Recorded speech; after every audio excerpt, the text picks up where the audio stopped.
সমৃদ্ধ বাংলাদেশ বিনির্মাণে কৌশলগত নেতৃত্বের প্রয়োজনীয়তা ও সমসাময়িক চ্যালেঞ্জ দক্ষতার সঙ্গে মোকাবেলা করার উপর গুরুত্ব আরোপ করলেন সেনাপ্রধান জেনারেল ওয়াকারুজ্জামান। ন্যাশনাল ডিফেন্স কলেজে ক্যাপস্টোন কোর্স 2025-এর সমাপনী অনুষ্ঠানে অংশ নিয়ে এমন কথা বলেন তিনি। মিরপুর সেনানিবাসে ন্যাশনাল ডিফেন্স কলেজে ক্যাপস্টোন কোর্সের সমাপনী আয়োজন ছিল বৃহস্পতিবার।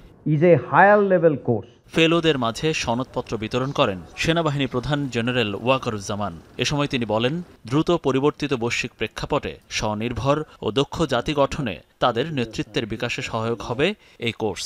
You could gather how the armed forces are working, what we should do to equip the armed forces, strengthen the armed forces, what all are the challenges that you are facing, the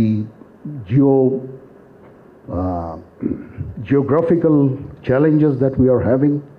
You can well imagine where we are located and where are the vulnerabilities that we have, what we need to increase, what we need to do. অংশ নেয়া ফেলোরা বলেন, জাতীয় নিরাপত্তা এবং বাংলাদেশের টেকসই উন্নয়নের জন্য সাংবিধানিক দায়িত্ব যথাযথভাবে পালনেও থাকবে এই কোর্সের ভূমিকা। Lifetime of friendships will be made on this platform. Beyond the routine of our everyday life, we started to attend sessions every morning, listening to great minds and knowing about a lot of new perspectives. We will digest geopolitics over Chabex, debate over traditional and non-traditional security threats, and so on.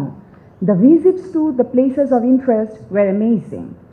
3 সপ্তাহব্যাপী strategic লিডারশিপের প্রশিক্ষণে সামরিক কর্মকর্তা, শিক্ষাবিদ, সরকারি ও বেসরকারি সংস্থার senior প্রতিনিধি, কূটনীতিক, সাংবাদিক সহ 32 জন ফেলো অংশ নেন। মনিরুল ইসলাম, যমুনা নিউজ, ঢাকা।